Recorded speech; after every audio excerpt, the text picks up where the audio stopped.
Hi guys, James at Rampant Lion Reviews again for you today with another beer review. For this one, we are going to stick to Sweden and we're going to return to a brewery that's featured on the channel many times before. I've had some really nice beers from these guys over the years, many different styles, but I think it is still fair to say that this brewery are best known for their different New England hazy, whatever you want to call them, IPAs, although in recent times they have been putting a few different things out there, imperial stouts, lagers, and also a wild ale recently as well.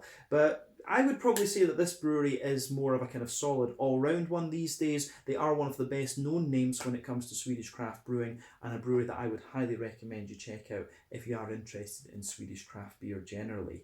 But the beer we're going to have a look at today is one of their latest releases through Systembolaget for winter 2022. It's a style that I don't think we've had from them before, and it's also a style that's very close to my heart. This is where my whole love of craft beer began. So needless to say, I'm very, very curious to see what this one is going to have in store for us. Hopefully it's another good beer. Hopefully it makes for an interesting review. And as always, I hope that you guys enjoy my take on this one as well. So yeah, for this review then, we are going to head up towards Gothenburg once again. Göteborg, as you would say in Swedish, the Swedish craft beer capital up there on the west coast. And we're going to go to the Ringen area, and that means that we're going to have a look at another beer from the wonderful Stigbergets Bryggeri. So this particular beer is called Vinterbloss. It comes in at 5% ABV, and this one is a Rauchbier. So the name is actually quite good for this one. Vinterbloss literally translates into English as winter smoke, but the Rauchbier, as I mentioned, has a special place in my heart. My whole love of craft beer began with the Bamberg Rauchbiers, thanks to my German flatmate Daniel. So, you know, the likes of Schlenkerla, Spezial, Weierer, and there are other ones in that area as well. So to see Stigbergets do one, which I think is the first time I've seen one of them do one, is pretty special. And these guys are one of the most reviewed breweries here on the channel as well. So yeah, let's crack on with this one then and see what we have. So, as always with my reviews, I'll tell you a little bit about the brewery before we taste the beer. If you want to get straight to the tasting though, just fast forward. All the usual links are in the video description below. That's the brewery website, the link to my other reviews that I've done from Stigbergets Bryggeri before, and we will no doubt add more to that list in the near future. But there's all the usual social media down there. If you want to see more reviews, do please consider subscribing to the channel. The support that you give is massively appreciated, and remember, you can go into the channel homepage and search for beer based on the geography-based tagging system. Put your hometown, state, county, prefecture, whatever into the search bar, and if I've reviewed beers from your local area, then you will find those. But yeah, you can also check out the playlist of beers from different countries. You'll find this one in the Swedish playlist along with many other things, and we will be adding to that over the next little while. But yeah, let's go on to my brewery notes then, and I will tell you a little bit about Stigbergets Bryggeri once again. So Stigbergets Bryggeri, as I've mentioned to you already, are based in Gothenburg, Göteborg, up on the Swedish west coast, and the company was founded by Nils Hultkrantz and Richard Simonsson. So the two guys own two bars that share the one kitchen. This is the Bar Kino and Hagabjörn's Cafe, which can be found on Linnegatan in the city, and these opened back in 2007. But this building is actually an independent cinema, which I didn't know until I went and visited it. So if you want to see what it looks like, check out my Out and About video that I did back in about 2019, if memory serves me correctly. But yeah, the Bar Kino's in the basement, the Hagabjörn's Cafe's in the atrium. There's lots of independent films you can see there. It is a pretty cool place. But originally, the idea that Niels and Richard had was that they wanted to brew some beers that they could sell in the bars, but this led to them kegging the beers and selling it on to other pubs, and eventually to bottling the beers, which began in November of 2014. So the original beers that they were producing were mainly English and German styles, but they started to focus a bit later on the American hoppy styles of beer, and this was when they really started to make their name. So at this point, they had Ole Anderson working for them, who is the co-owner of OO Brewing these days. He stayed with them until about April of 2017, if I remember correctly, and he was the one who created the Amazing Haze and also the GBG Beer Week beer of 2016, which were the two beers that really set this brewery on its in its path upward. At the same time, he released the Narangi through his own brand, and these are three of the four cult classic Swedish New England IPAs, in my opinion, along with the New Sweden IPA from Opigårds. But yeah, Stigbergets Bryggeri became really well known because they were kind of the big name when it came to the New England IPAs. But he was replaced for a short period of time by Barnaby Struve, who was from Three Floyds in Munster in Indiana, close to Chicago in the US, and he helped them kind of transition and move premises. So at this point, they moved to Party Halarna in Gothenburg, where they were producing 5,000 litre batches at a time, and they started working on some sour beers there at this time too, because they had a bit more space. They started selling their beers at this time as well in 440ml cans, as opposed to the old 330ml bottles. If you're curious to see what those look like, you can go and check out some of my older Stigbergets reviews, but putting the beers into cans has allowed them to export their beer a lot more widely. But these days though, they have a brew team of Ollie Banks, who used to work for Beavertown in London, quite a well respected brewery before when they were still independent, and then also Lucas Monraid, who used to work for All In Brewing, one of the numerous gypsy breweries operating in the Gothenburg area. But as of summer 2020, they have been based in the Ringön area. They've got a really interesting facility there as well, where they've started brewing some lambic beers and some wild ales and stuff like this, and they're saying that there is the possibility for swimming facilities at this place too. So they want to change it into what they call an experience brewery. So we'll need to see how that develops. They opened a bar in Stockholm in about April of 2020 as well, which seems to be doing quite well, and they also have their own folköl shop in Gothenburg. And for those of you watching outside of Sweden, folköl is anything that's 3.5% and below. This can be sold privately or in supermarkets. Anything above 3.5% ABV has to be sold in Systembolaget, which is the government's alcohol monopoly. So that's kind of how it works with the system in Sweden. So these guys have their own folköl shop, and they also have a bar in Stockholm as well. But as of November 2022, when I'm filming this review for you, these guys have produced around 155 different kinds of beer according to Untappd. And like I said to you, they were originally known because of their New England hazy IPAs, but in recent times they've been diversifying a lot and doing lots of different things. We had a really nice wild ale from them recently, the Côtes du Ringon. We've also had some really nice lager beers from their Ringöbräu series as well, and yeah, they're still doing some solid IPAs and putting lots of different things out there. But yeah, that is all I can really tell you about Stigbergets Bryggeri for the moment. If you want to learn more about these guys, you can check out the brewery website, you can follow them on Facebook and Instagram to keep up to date with all the latest goings on, and you can of course check out the Rauchbier or Untappd pages to learn more about the different beers that they've done, or you can check out some of my older reviews, because we must have done about 70 or 80 beers from Stigbergets now. We're always doing different things from them. But yeah, let's crack on then and see what this beer is going to have in store for us. So as I mentioned to you earlier, this beer comes in at 5% ABV. It's a Rauchbier, and Vinterbloss translates into English as winter smoke. So yeah, really nice artwork on this one. My first Rauchbier from Stigbergets as well. I think this should be pretty cool. So you can see plain silver top on this one. I think I paid about 35 Swedish kroner for this, so that is about €3.50, probably in the region of like £3 sterling, maybe $4 American, just to give you a rough kind of price range. But Rauch beers are usually lagers. I would think, usually if you say Rauch beer, it's a very general term. I guess the classic Rauch beer would be the Schlenkerla Märzen, so I'm guessing it might be a Rauch Märzen to be specific, but it will be a lager. So remember, the definition of a lager beer is a beer that ferments with a bottom fermenting yeast at a low temperature. So yeah, that is it. So probably this beer will be like a Rauch Märzen lager, something like that. We'll be able to tell maybe when we actually taste it, but I have to say I'm very, very curious to see what this is going to have in store for us, because for me, you get the likes of Schlenkerla, where the smokiness is like extremely powerful and very punchy, or you get the likes of Spezial, where it takes a bit of a backseat and adds complexity to the beer. But those two breweries are definitely worth checking out, and the Rauch beer is of course popular in Japan as well. Fujizakura Heights brewery have an interesting one that's like the Spezial beer. But yeah, 5% Rauch beer, this one, Vinterbloss, a winter 2022 release from Stigbergets. Let's get this guy out into the glass and see what we have. Really curious about this. You can smell the smokiness on this as you open it up. But there we go. Yeah, I've got a feeling this one is going to be a Rauch Märzen, and just from the colour of it, I think it is going to be a little bit more like the Schlenkerla than the Spezial. I think this one's going to be a little bit more punchy, but we'll need to see. So anyway, As you can see, I think we've poured about 2/3 of the beer into the glass.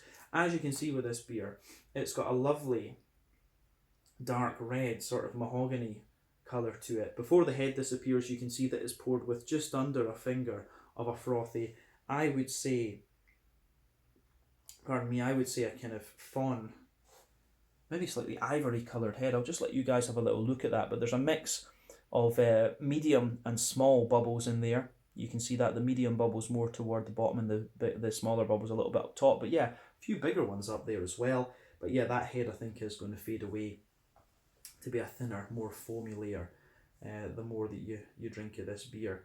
But it certainly looks really interesting. You can see actually when you shine the light through this beer, it is actually very clear. So I think this one has been filtered.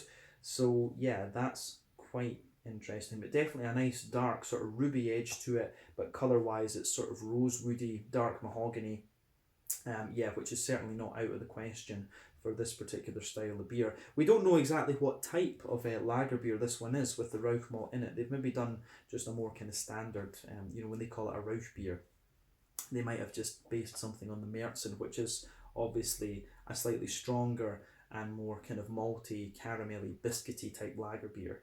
But yeah, looks quite interesting, I have to say. Remember, the colour of your beer depends on 1, the type of malts that you use. This goes a long way to determining your EBC rating. 2, length of your wort boil is also going to play a role, because the longer you boil the wort, the more the sugars caramelise, and thus you get a darker colour of beer. Any barrel aging that you do or any adjuncts that you put in will affect the colour of the beer as well. But yeah, you don't normally have to care about that when it comes to lager beers of pretty much any description. It's only really sour beers that plays a role with. But yeah, colour wise and appearance wise, this is definitely something somewhat akin to the Schlenkerla Märzen rather than anything else. So let's have a wee look at the aroma of this one and see how we get on. I don't think we need to say anything else about the appearance of this beer. Oh yeah, I'm going to say straight away, aroma of this one is really quite nice actually. I'd be very curious to know what the malt base of this beer is, because the smokiness, in some ways it's a little bit familiar, but in some ways it's a bit different. I actually find the smokiness in this beer a bit more drier and a bit more woody in comparison to what you would get in Germany. And of course different malteries are going to have different smoking processes and so on. So you are going to get that. But the smoky character you get in this one actually comes across as being very, very unique.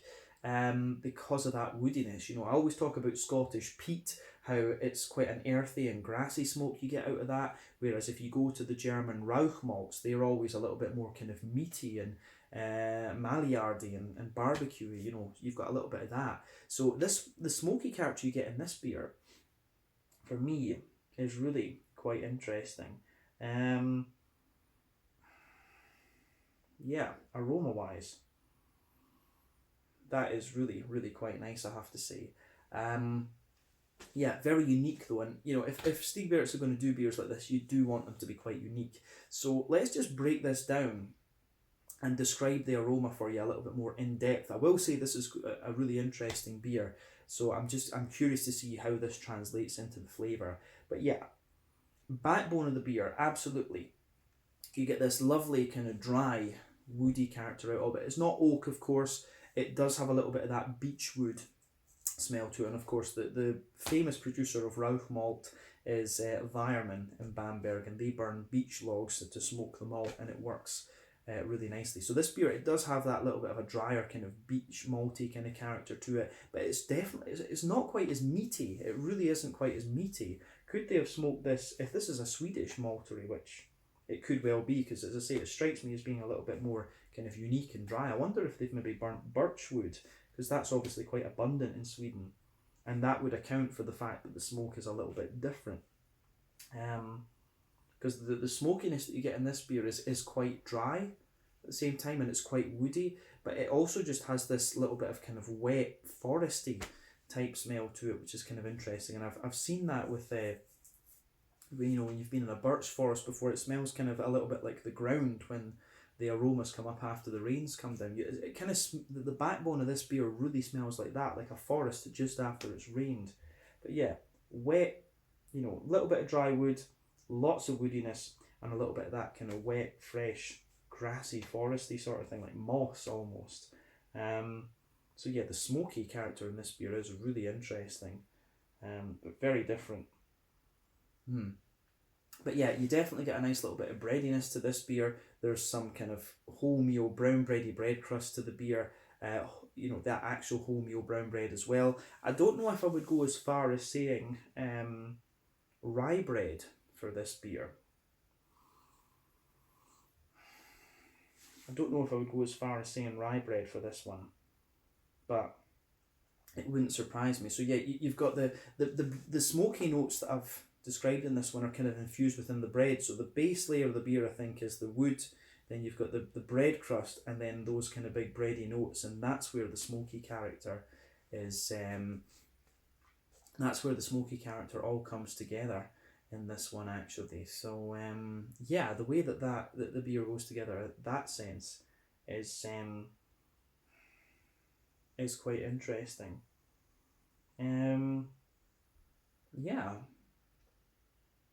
On top of that, you do get little elements of, on top of the brown bread, you certainly get little elements of nuttiness in there, and that kind of mixes in with the woody character of the beer. The brown sugar, it's got a little bit of a toasty brown sugar, and it's quite a dry brown sugar. I don't find this beer, it doesn't have such a big sweet element, which is kind of interesting. This is really more a dry, woody type character coming out of the beer. It's almost got a little bit of a kind of saty type quality to it, like Finnish saty, like a little bit of a slightly juniper note. That is really interesting. So as I say, on top of the smoke, it feels like it's infused into the bread. You've got a little bit of the, as I say, you've got a little bit of that kind of toasty brown sugar in there. There's a little bit of a more, I'm not even getting any oily caramel or anything like out of this one. It really is just a very light, toasty, brown, sugary character coming out of this beer. Other than that, I really don't know if we can say anything else about the malty aroma of the beer. On the hoppy side of things, it is quite noble in a lot of ways. You've got a little bit of smooth earthiness in there. You've got a little bit of herbal character, and you've also got that wee bit of you've also got a wee bit of floral aromaticity coming out of the beer, and some of that wet grassiness. The green side of the hops for me is quite wet. It has got this nice kind of wetness to it and a little bit of floral character, but you also have a little touch of you do also have a little bit of as we say, like you've got a little bit of earthiness in there and a little bit of herbal quality. So yeah, the way that this the green component in this beer goes together is quite noble, and the sort of earthy herbal side of things that it has is quite in keeping with the drier woody aspects of the malt base in this beer. Compared to other Rauch beers I've come across, this really is quite different in terms of the aroma, so that's what's piqued my interest with this. And of course it's a style I very much enjoy as well. On the fruity side of things then, yeah, you get a little bit of, you do get a little bit of, there's a touch of red fruit to this one, but for me, a good little bit of oily pear. There's a little bit of sultana in there, and it really is quite dry and fruity. You know, the overarching aroma in this beer is a kind of dry woodiness. So yeah, the way this beer goes together is really quite interesting. I get more and more earthiness out of this beer the more that I smell it as well. But as I always say, take a wee bit of time to take in the aroma of these beers before you taste them, because that's always half the experience. But yeah, I'm very curious to see what this is going to have in store for us. So this is the Vinterbloss Winter Smoke, a Rauchbier at 5% ABV from Stigbergets Bryggeri in Gothenburg here in Sweden. Let's get stuck into this one. Slange, skål, cheers.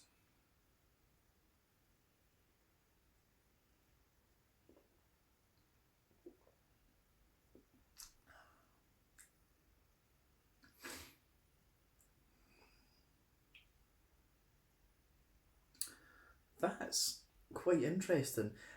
This beer, just from the flavour of it, I think there's a wee bit of like black malt in it. black malt or something. The smoky character of this one is very different from what it's very different from what you'll find with the likes of Schlenkerla and things. This beer is actually like a very, as I was suspecting it might be from the aroma, it was quite a dry, woody and roasty smokiness that you get out of this one. This beer doesn't have the kind of sweetness and brightness almost in its sweetness that you get from Schlenkerla. So this is definitely a beer that's going to test your palate a wee bit, but it is pretty damn nice, I have to say. I do suspect this has got some type of different malt in it that I've not come across in the smoky world before, so be curious to know what it is. Maybe this is the smoked malt from one of the Swedish malteries, I don't know.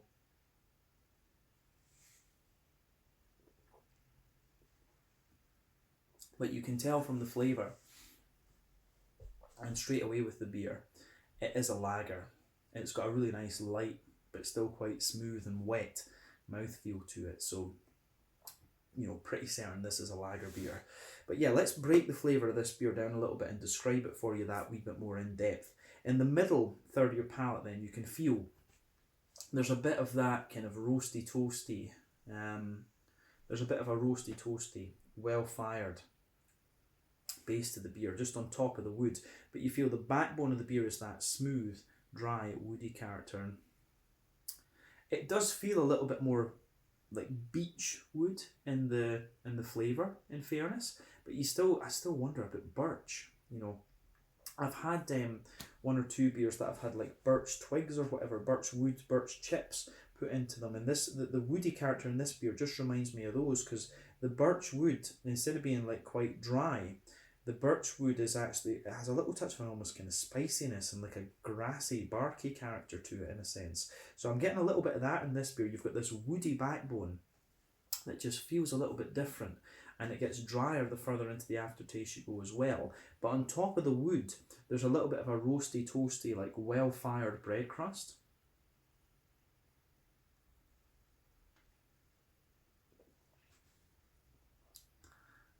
So yeah, you've got a little bit of that roasty, toasty, well-fired bread crust, and then above that, you start to get a more kind of sweet, sort of rye bready note. And I think the bready character in this beer builds the further you go into the aftertaste. You start to get a little bit more of a sweetness out of the bready character in this beer, and the smokiness kind of lingers within that rye bready note. There's maybe a little touch of a kind of wholemeal, like lighter brown bread character on top of that, and maybe a wee touch, very lightly, or a white bread in this one. But the bread crusty characters, you know, you've got roasty, well-fired bread crust, a rye bread, a wholemeal bread, a white bread, and then all the smoky notes in this beer are kind of infused within that bready character. So that's pretty interesting.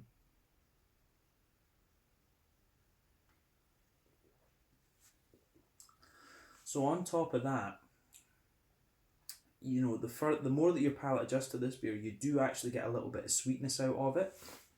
So you've kind of got a little circle in the middle of your palate. You've got a little bit of that circle there, and you can feel there is a little touch of a toasty brown sugar under this one, a very slightly leathery character as well. And perhaps in the dead centre of your palate, you've got a little tiny touch of a sweet caramel, but that is quite minimal. Tiny sweet caramel, roasty, toasty brown sugars underneath, and a little bit of a leathery character coming out of the beer as well. So yeah, I really like how that goes together in this one. It really is quite a dry and woody Rauchbier, this one, compared to the other ones that I've had within this style bracket. So I do suspect this is maybe using both a house yeast strain and also like a different kind of malt that I've not encountered before, maybe from a Swedish maltery. But yeah, middle third of the palate, I think that describes it pretty well. In terms of the back third of the palate then, so the border region between middle and back third of your palate, again, you get a little bit of bready build up there, a little bit of bread crust, and the base of that back third of your palate, you can feel the wood base is even drier. As I always say, more dry and bitter flavours come out further back on the palate, sweeter flavours come out further forward. So yeah, you definitely get a little bit of that with this one as well. So a little bit of a you do get a little bit of that kind of dryness out of the wood. On top of that, you can feel that the roasty toasty bread crust is a little bit more intense, and then above that you have a little bit more of pardon me, you do have a little bit more of that kind of rye bready character, but it's actually really quite grainy and dry, and you can feel it's a little bit taller than it is in the middle third of the palate. Again, you've got the brown wholemeal bready layer in there as well, and maybe just a little touch of white bread sitting on top of that, and above that slightly white bready layer you have a few of the more airy yeasty esters out of this one, and yeah, the way that that's going together is quite nice.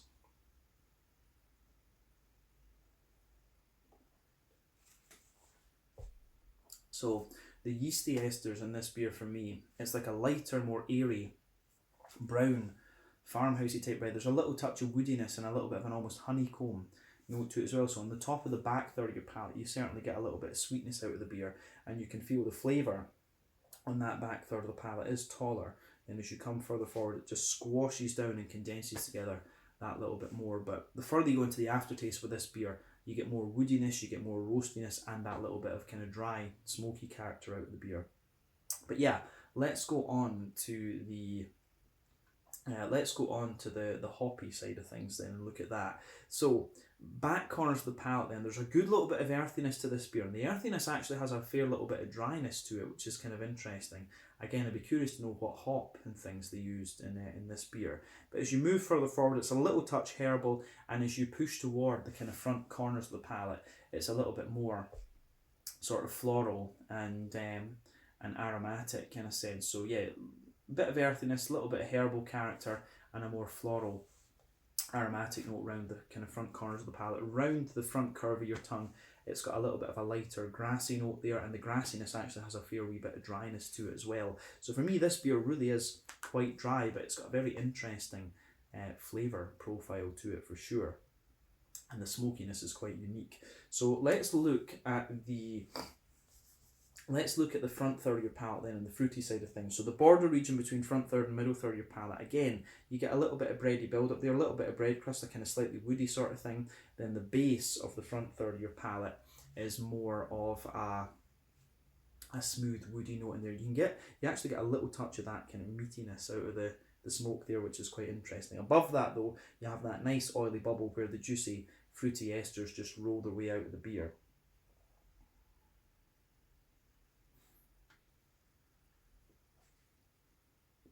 So, yeah, there's a little bit of that in there, and the fruity notes in this beer are quite interesting. So when you take it in,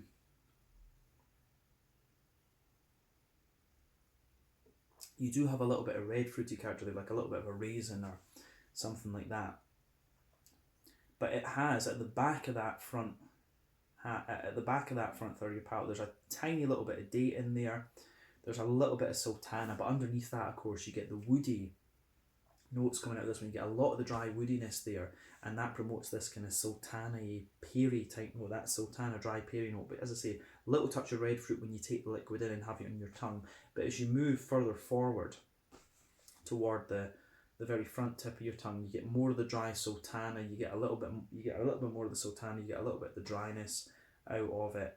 Yeah, it's a kind of dry sultana, peary type note that you get out of this one with just a wee bit of red fruit in the beginning. The fruity character in this beer is quite unusual in a sense, but that's just because you've got the toasty bread crust and the woodiness really pushing their way out of this beer and kind of competing for your attention. You don't get all that much fruitiness out of this beer, I would say, but I like this. This is quite different. It's a nicely done Rauchbier, but very different from the German ones. So don't buy this expecting like a Spezial or a Schlenkerla. This one, the woodiness is different. I suspect it's birch logs that have been burned to smoke this.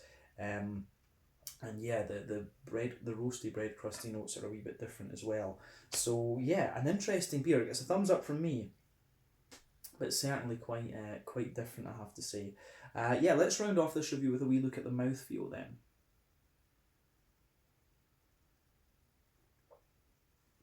So mouthfeel wise, for me, it's at the top end of light bodied, bottom end of mid bodied. The carbonation is very smooth. It's got a little bit of an oiliness and slickness to it, I would say. But yeah, you've got a little bit of a toasty As I say, this beer's got quite a bit of, it's a bit difficult to distinguish between the kind of roasty dryness and the bitterness in this beer, but this beer does have maybe about a sort of 40, 50 IBU-ish roastiness and dryness to it, but I don't know if you can count that as IBU, but the malt base, as I said, dryness, roastiness, smoothness, little touch of sweetness to it, but very slight sweetness.